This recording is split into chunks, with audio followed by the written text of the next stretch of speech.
Bienvenidos a la clase número 2 de semiología, en la cual vamos a trabajar con la teoría de los signos de Ferdinand de Saussure, este lingüista suizo que nació en 1857 y falleció en 1913, de quien nos llega la teoría a partir de los apuntes que tomaron algunos de sus estudiantes de un curso de lingüística general que él dictó en Europa.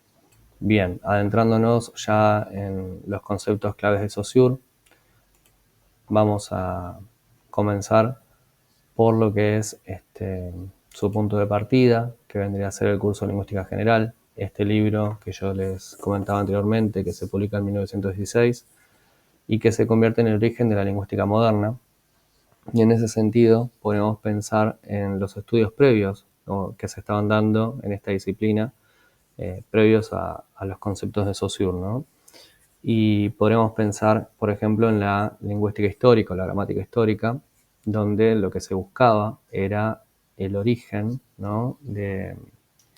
O sea, se buscaban similitudes entre las distintas lenguas, basado en la idea de que había una lengua madre, de la cual derivaban todos los idiomas del mundo, ¿no? En esa idea, ¿no? De una lengua sagrada, una lengua madre, de la cual derivaban todas, se establecían similitudes entre las lenguas para ir formando familias, ¿no? de lenguas. Así, por ejemplo, se estableció que tanto el español como el italiano, ¿sí? Provenían del latín, ¿sí? Y tenían como una rama en común y por eso tenían ciertas similitudes, así como otros idiomas. En la época previa o parte, digamos, de esa época, Saussure también es influenciado en esa idea de una gramática, una lingüística comparativa. Ahora bien, pensando, digamos, en la diapositiva que habíamos trabajado en la introducción a la semiología, uno podría pensar que si ve la línea temporal con la que habíamos evolucionado, podemos pensar que la teoría de los signos de la semiología en sí es una línea, digamos, evolutiva, cuando en realidad no siempre se manejan así estas cuestiones en lo que es, más allá de la semiología en sí, sino en cualquier otra de las ciencias. Hay un aporte muy significativo de un filósofo crítico del siglo XX, que fue Thomas Kuhn, que habla de la revolución de los paradigmas, donde lo que plantea Kuhn es algo que nos permitiría entender un poco lo que pasa con Saussure respecto a la lingüística. Kuhn lo que dice es que no necesariamente la ciencia progresa en el sentido lineal de decir, bueno, se van acumulando conocimientos y se va evolucionando, ¿no? En base a esos conocimientos, sino que lo que dice Kuhn es que hay momentos en los cuales hay cierta estabilidad porque hay un paradigma que se instala y se mantiene en el tiempo, pero con un conjunto de teorías, ¿no? Pero ese paradigma, ese conjunto de teorías se van volviendo más fuertes o más débiles en base a la cantidad de fallas o de teorías falsables, le dice él, que van surgiendo, ¿no? O sea, a medida que van surgiendo fallas en la teoría, se van estableciendo como debilidades en ese paradigma hasta que en un momento dado surge un nuevo paradigma que rompe con lo anterior, ¿no? O sea, Kuhn lo que plantea es eso, básicamente, que hay siempre un paradigma nuevo que viene a romper con lo anterior y que no necesariamente a veces la ciencia progresa en el sentido lineal como si veríamos acá en esta línea de tiempo, ¿no?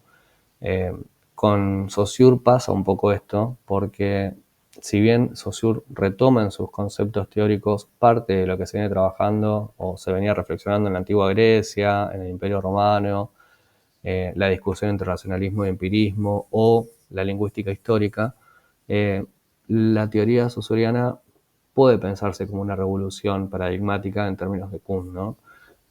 Porque Saussure lo que va a establecer como algo radical es sentar las bases de la lingüística como disciplina. Y en ese sentido, él lo que criticaba de su época era que a la lingüística le faltaba un criterio metodológico que le permitiera, digamos, definir un objeto de estudio. En ese sentido, Saussure va a establecer, ¿no?, ese criterio metodológico faltante y va a decir que la perspectiva ¿sí? Va a ser la que le permita distinguir cuál es, o definir, si se quiere, cuál es el objeto de estudio de esa disciplina. Entonces, en ese sentido, Saussure dice que ante la diversidad de miradas desde las cuales se puede trabajar o abordar el lenguaje, ¿no? La cuestión del lenguaje, es contraproducente. Él lo que va a pensar es en una perspectiva que le permita delimitar el objeto de estudio y sentar las bases científicas de la lingüística. Ese criterio metodológico, justamente esa perspectiva, podemos pensarla como las antinomias lingüísticas de Saussure, ¿no? Esas antinomias lingüísticas, ¿qué es una antinomia? ¿No? Bueno, la antinomia es pensar los términos en relación a otros, ¿no? En sus opuestos. La primera distinción esencial, la primera antinomia o la más fundamental, esencial de Saussure, de la teoría saussuriana, es la dicotomía lengua y habla, ¿sí? Sin embargo, hay otras que vamos a ir trabajando luego. Por ejemplo, mutabilidad, inmutabilidad, relaciones paradigmáticas, sintagmáticas, diacronía, sincronía. Son todas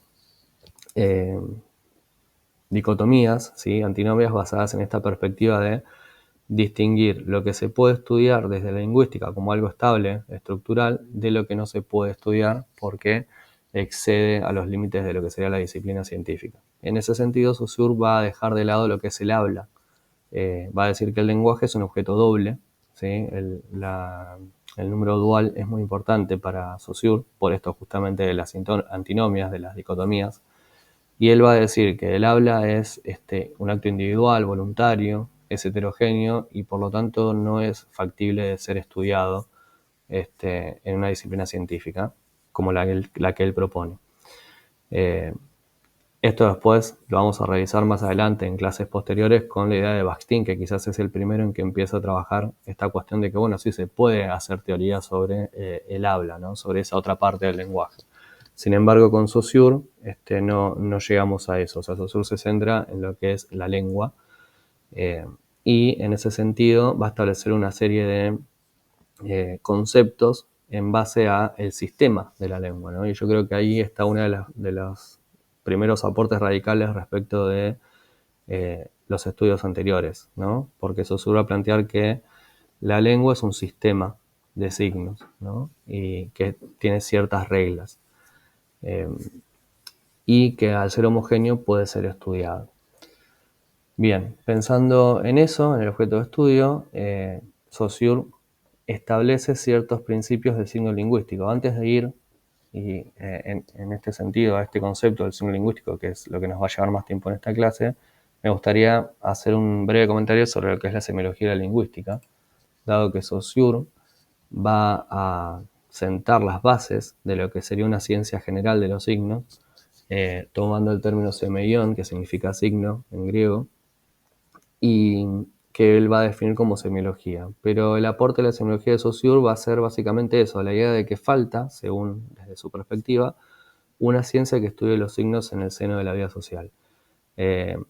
Sin embargo, Saussure se va a centrar sobre todo en lo que es la lingüística y va a proponer que el modelo de la lingüística como disciplina podría aportar muchísimo a esta ciencia general que es la semiología. En la clase próxima, cuando vean los conceptos claves de Peirce, van a ver que quizás la teoría de Peirce es un poco más amplia que la de Saussure, dado que no se centra solo en el signo lingüístico, sino que va más allá de este, ¿sí? Bien, Roland Barthes también va a trabajar sobre algunos sistemas semiológicos que exceden lo que es lo lingüístico.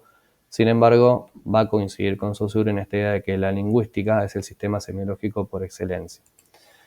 Bien, haciendo esta distinción, esta cuestión sobre la semiología lingüística, vamos ahora sí al concepto clave de Saussure, que sería el signo lingüístico. Para Saussure, ¿sí? El signo es un objeto doble y él lo define como la combinación, ¿sí? O la unión de un significado o concepto y un significante o forma. Se refiere al significante de forma como la parte sensible del signo, es decir, como la parte material que puede captarse mediante los sentidos. Por ejemplo, puede ser acústico, el sonido de una palabra, o visual, la imagen de la escritura.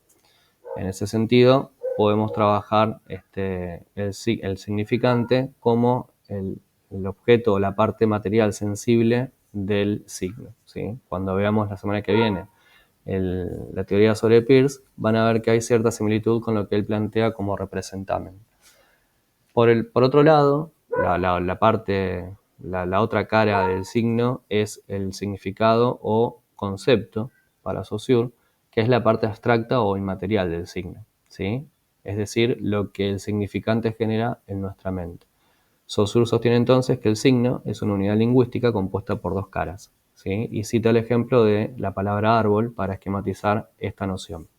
Ahí en las imágenes pueden notar que tenemos el significante por debajo, que sería arbor en latín, o árbol, ¿sí? En español arriba, ¿sí? Que sería el concepto, el significante, y la imagen que se nos reproduce en nuestra mente cuando ese significante es percibido por nuestros sentidos.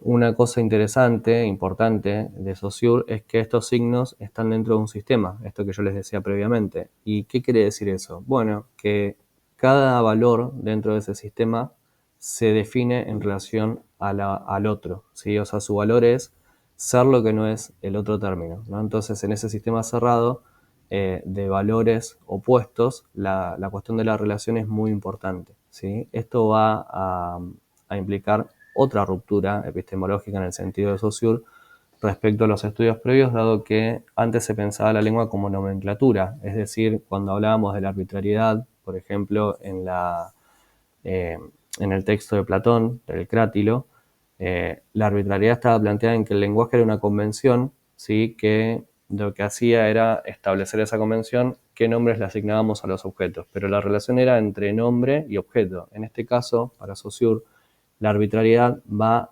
al interior del sistema lingüístico, o sea, lo que es arbitrario es la relación que se establece ya no entre la lengua y el objeto, sino entre estos dos conceptos que son un poco más profundos. O sea, la relación arbitraria se da entre el significante, ¿sí? Pero también el significado, ¿no? O sea, cuando hablamos de significado o concepto ya no nos estamos refiriendo a un objeto real del mundo, sino a esa imagen acústica o mental que se nos forma, ¿sí? en nuestro cerebro cada vez que accedemos eh, ¿cómo es? Nos relacionamos con un significante.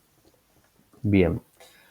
Siguiendo con esta idea del signo lingüístico, Saussure va a establecer 4 principios, el de la arbitrariedad, al que ya me estaba refiriendo previamente, donde justamente lo que dice es esto, ¿no? Que no hay ninguna relación natural o motivada para establecer que la unión entre el significado y el significante sea natural, sino que es totalmente arbitrario, una convención social. En ese sentido, esto de la convención social se nos puede asociar también a la cuestión de la mutabilidad e inmutabilidad que estuvimos trabajando con el texto, el fragmento de la entrevista de Beatriz Arlo, en una de las actividades que yo les propuse en los foros.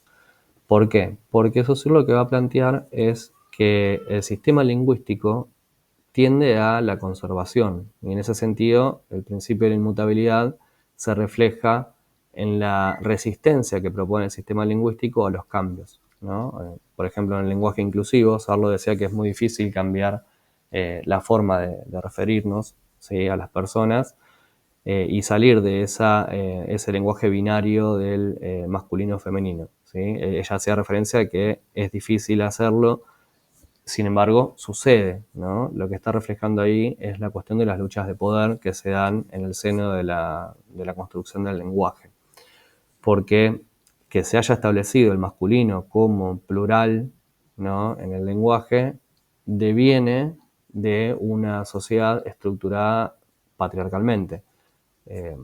Y ahora que hay ciertos grupos de la sociedad que no son reflejados en ese binarismo lingüístico, intentan, ¿sí? modificar el lenguaje incluyendo otras formas lingüísticas para sentirse identificados o reflejados, ¿no?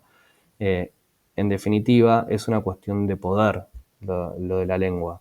Por eso yo les había planteado el ejemplo de Humpty Dumpty y Alicia, donde, llevado al extremo, lo que hacía el personaje en ese sentido era decir, bueno, yo nombro las cosas como quiero, porque soy el que manda, ¿no? Sin embargo, Alicia le planteaba un punto interesante que era, bueno, pero si no estás consensuado con el resto, nadie te va a entender. Un aporte interesante que había surgido en el foro de parte de ustedes en una de las actividades de la primera clase era la mención a un cuento de Una mesa es una mesa, donde sucedía más o menos algo similar, ¿no? Esta idea de que, bueno, el lenguaje es una convención, pero una convención arbitraria, pero que se impone, ¿no? Y uno podría decir, bueno, pero es contradictorio pensarlo así, ¿no? Si es una convención, implicaría un acuerdo y no algo imperativo. Sin embargo, estos ejemplos como el de Una mesa es una mesa o el de Humpty Dumpty con Alicia nos llevan a pensar que en realidad, más allá de que uno puede establecer cierta arbitrariedad entre el significado y el significante, o sea, en las formas de nombrar los conceptos, heredamos esa forma de nombrarlos. Y en ese sentido, heredamos un sistema ya armado. ¿Sí? Eso tiene que ver con la inmutabilidad, o sea, de heredar ese sistema lingüístico que tiende a la conservación del mismo. Así como digo esto de la arbitrariedad entre significante y significado, también lo digo en cuanto a las reglas sintácticas. El sistema tiende a la conservación. Y es un sistema que heredamos y que el sujeto registra pasivamente. Por eso Saussure, cuando distingue entre lengua y habla, dice que el habla es un producto eh, y la lengua, ¿sí?, se registra de manera pasiva por el sujeto. Eh, Perdón, el habla es una actividad y la lengua es un producto, porque está registrado pasivamente por el sujeto. Esto no quiere decir que el lenguaje no se modifique, de hecho, se modifica. También en esa misma entrevista a Beatriz Arlo se planteaba la forma en que fue cambiando la palabra gaucho a raíz de la llegada de los inmigrantes a nuestro país a comienzos del siglo XX. Y eso tiene que ver con la mutabilidad del signo lingüístico, ¿sí? O sea, esta antinomia tan importante para Saussure de la mutabilidad e inmutabilidad se refleja en la realidad cuando una palabra va cambiando, ¿sí?, de significado o el concepto va cambiando de significante.